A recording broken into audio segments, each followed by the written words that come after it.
Good morning, students.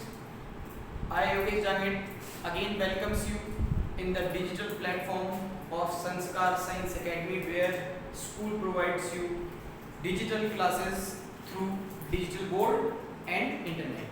So, in our journey, continue with exercise 9.3, question number 20.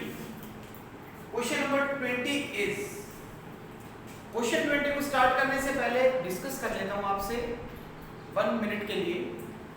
हमने जो अभी तक पढ़ा है उसका रेगुलर रिवीजन और प्रैक्टिस मैथमेटिक्स में आपको एक्सपर्ट परफेक्ट बना देगी। ठीक है, परफेक्ट का मतलब ये है कि आप उसमें इंटरेस्ट डेवलप कर लोगे और मजा आएगा आपको पढ़ने में, खुद के अंदर एक क्यूरियोसिटी आ जाएगी कि मुझे मैथमेटिक्स पढ़ना है। बट आपकी मेहनत, आपकी जो एफर्ट्स होंगे वो क्रिएट करेंगे पूरा एनवायरनमेंट। सो बेटर है आप रेगुलर स्टडी करें। रेगुलर का मतलब हमको कुछ नहीं करना है, सराउंडिंग्स में क्या हो रहा है, स्कूल ओपन हो रहे हैं नहीं हो रहे, या फिर कोरोना को एक साइड करो, आपको घर रहना है और आपको पढ़ना है जब तक गवर्नमेंट आपको घर रहने के लिए बोल रही है। समझ में आया? सो रेगुलर स्टडीज आपको पढ़ना है, क्योंकि बच्चों ये टाइम दोबारा नहीं आएगा और आपकी क्लास जो है वो कंटिन्यू चल रही है। ध्यान दीजिएगा, सिलेबस अगर कम भी होता है कभी इन फ्यूचर तो भी आपको लॉस है, क्योंकि आप कुछ ऐसे टॉपिक्स हैं जो नहीं पढ़ पाओगे, फ्यूचर में तो काम आएंगे, वो मैथमेटिक्स तो कंप्लीट है। इसलिए बेटर है रेगुलर स्टडीज आपकी, और एक टाइमिंगली शेड्यूल के साथ आप उन क्वेश्चंस की प्रैक्टिस करें। इतने ही क्वेश्चंस 2 या 3 क्वेश्चंस करवाता हूँ मैं पर डे, आप उनको अच्छे से प्रैक्टिस कर लें। ठीक है, अच्छे से प्रैक्टिस करेंगे तो कोई प्रॉब्लम नहीं आएगी और आपकी स्टडीज में आपको काफ़ी हेल्प मिलेगी। ये टाइम है, ये यूजफुल रहेगा। आगे टाइम आपके पास अगर सेशन के अंदर कम होता है तो भी हमको कोई प्रॉब्लम नहीं होगी, बिकॉज आप ऑलरेडी कंप्लीट कर चुके हो काफी पोर्शन। सो स्टार्ट करते हैं question number 20। Show that the product of corresponding terms of two sequences, दो सीक्वेंस है, first sequence is this and second sequence is this, form a GP and find the common ratio. आपको common ratio भी find out करना है, तो सबसे पहला काम आपको इनको प्रोडक्ट करना है। सो मैं सॉल्यूशन कर रहा हूं आपके सामने। शो दैट, शो करना है तो डेफिनेटली ये क्या होगी, जीपी होगी। शो दैट, शो करना है, प्रूव करना है, प्रूव करने वाले क्वेश्चंस 100% होते तो नहीं। सो आपको पता है इन दोनों को प्रोडक्ट 101% जीपी आना है, तो देखिएगा इनको प्रोडक्ट करते हैं। सीक्वेंस फर्स्ट,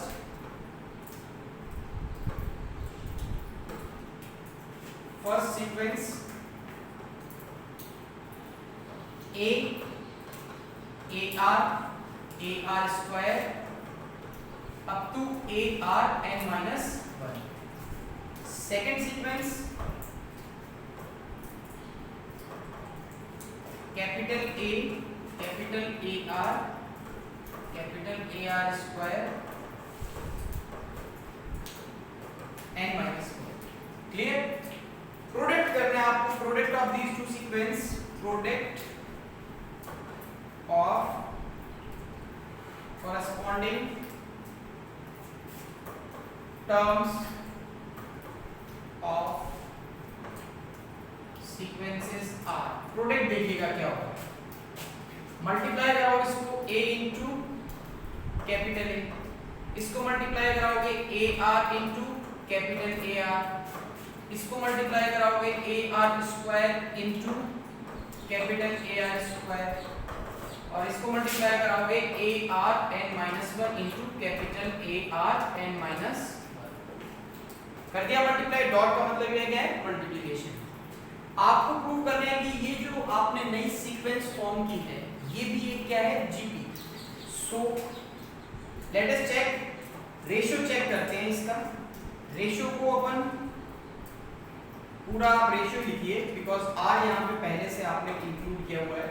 तो रेशियो चेक करो तो सेकंड टर्म को डिवाइड करते हैं फर्स्ट से, चेक करो इक्वल आता है, थर्ड को डिवाइड करते हैं सेकंड से,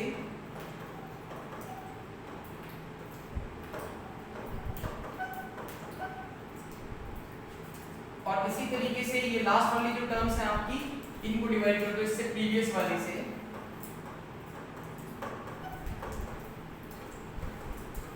इससे जस्ट प्रीवियस वाली टर्म क्या होगी आपको पता है, A R n minus two, just पहले एक और माइनस वन हो जाएगा, सो n minus two a r n minus two. जैसे ही आपने चेक किया a से a कैंसिल और ये कैंसिल, आ गया क्या r इंटू कैपिटल R। यहाँ a से a कैंसिल, r से एक r कैंसिल, कैपिटल A से कैपिटल A, कैपिटल R से एक r कैंसिल, क्या आ गया r इंटू r। सिमिलरली ये कैंसिल, ये ऊपर जाएगा r की पावर n माइनस वन, तो यहाँ पहले से है, ये और जाके नेगेटिव हो जाएगा, तो ये तो माइनस का होगा, ये प्लस का हो जाएगा, तो minus n plus two into capital R n minus one, ये भी माइनस का n हो जाएगा और ये प्लस का टू हो जाएगा, ठीक है। n से n कैंसिल, n से n कैंसिल, आई थिंक आपको समझ आ गया। r into r is equal to, यहाँ क्या बचेगा r की power to minus one r, और ये भी क्या बचेगा r। If the ratio between any two consecutive terms of a sequence, then it will be a GP, तो वो क्या हो जाती है GP। Hence the given sequence, जो आपको सीक्वेंस दे रखी है, इनका प्रोडक्ट करने पे जो नई सीक्वेंस क्रिएट होगी वो आपकी GP होगी, geometric progression. Okay, so move on to the next question. Our next question is question number 21। Question number 21 अपना नेक्स्ट क्वेश्चन है, उस पे चलते हैं फटाफट से।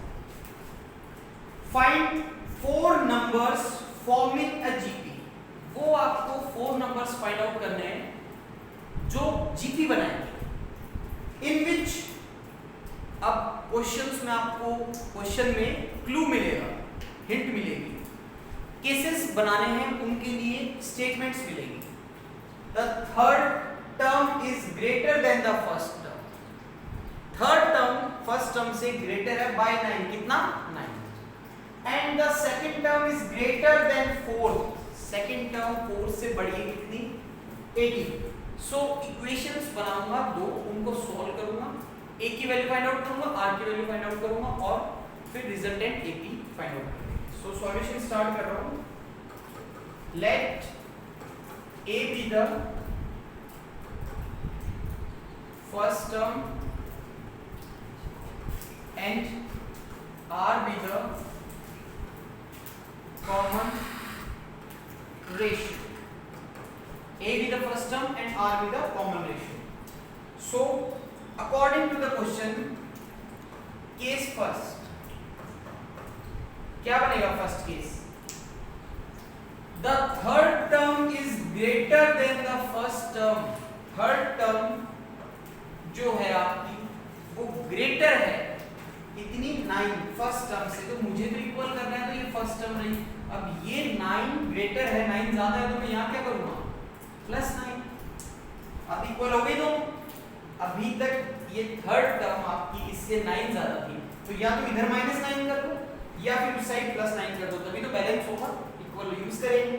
सो a3 आपको पता है फॉर्मूला ar², ये इधर आएगा तो माइनस का a1 हो जाएगा, a1 मतलब a इज इक्वल टू 9, और यहाँ से हम a कॉमन ले लेंगे तो r² माइनस 1, ये हमारे पास फर्स्ट इक्वेशन आ गई। Okay, now move on to the second case. So second case को कंसीडर करते हैं। केस सेकंड में देखिएगा, and the second term is greater than fourth by 18।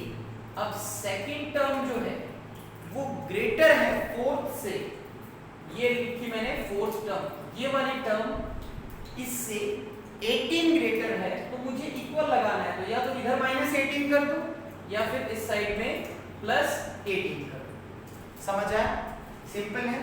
अब हम यहां से फिर से फॉर्मूला बना लेते हैं, इक्वेशन बना लेते हैं। a2 क्या हो गया आपका ar, ये इधर आएगा तो माइनस हो गया, ar³ यूज करेंगे इज इक्वल टू 18। दोनों में से क्या कॉमन आ रहा है आपके पास? a कॉमन आ रहा है, ठीक है, r भी कॉमन आ रहा है, ar कॉमन लिया, आपके पास बचेगा 1 माइनस, ध्यान से देखिएगा यहाँ r² is equal to 18। Equation number 2, equation number first, equation number 2, दोनों में कुछ दिख रहा है आपको? क्या दिख रहा है कि ये कैंसिल हो सकते हैं, तो हम कर देते हैं directly divide equation first by equation second से डिवाइड करते हैं तो देखिएगा ये हमारी फर्स्ट इक्वेशन, इसमें से माइनस को कॉमन ले लो, माइनस कॉमन लेते ही हो गया 1 माइनस आर स्क्वायर। ये कॉमन क्यों लिया है? कॉमन इसलिए लिया है बिकॉज आपको पता है माइनस कॉमन लेते ही ये वाला पोर्शन आपको न्यूमरेटर में मिलेगा, that's why we take negative sign common from this expression and divide equation first by second, divide कर देते हैं A R bracket 1 minus R square upon 18। यहां तक क्लियर है? अब देखिएगा 9 1 जा 9 एंड 9 2 जा 18। सबसे पहले तो इनको कैंसिल करो, a से a कैंसिल हो गया, 1 माइनस आर स्क्वायर से 1 माइनस आर स्क्वायर कैंसिल हो गया, क्रॉस मल्टीप्लिकेशन 2 इस साइड में आएगा माइनस 2, r यहां पे रिमेनिंग है, r उस साइड में गया इज इक्वल टू r। आपने कॉमन रेशियो फाइंड आउट कर लिया है, common ratio r is equal to -2। कितना आ गया है? -2। अगर कॉमन रेशियो आ गया तो इजीली a की वैल्यू भी आ जाएगी, इस इक्वेशन में पुट करो या फिर इस इक्वेशन में। तो फ्रॉम इक्वेशन फर्स्ट देखिएगा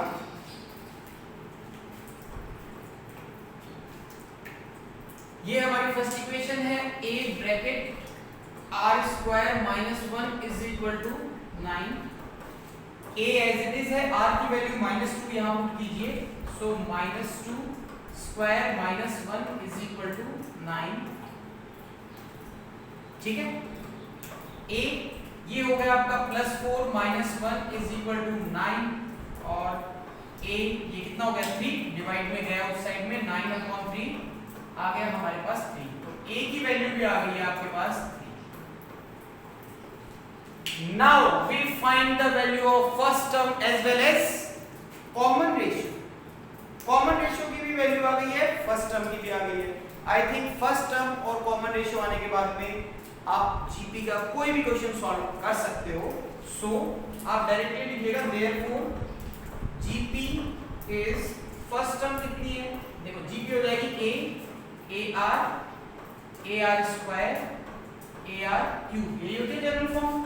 सो ए फर्स्ट टर्म तो हो गई 3 इंटू ए इंटू आर, दोनों का मल्टीप्लाई करोगे तो -6, आर स्क्वायर करोगे तो 4 इंटू 3 ये 12, फिर 3 को मल्टीप्लाई करोगे इसका क्यूब करोगे तो -8 इंटू 3 -24।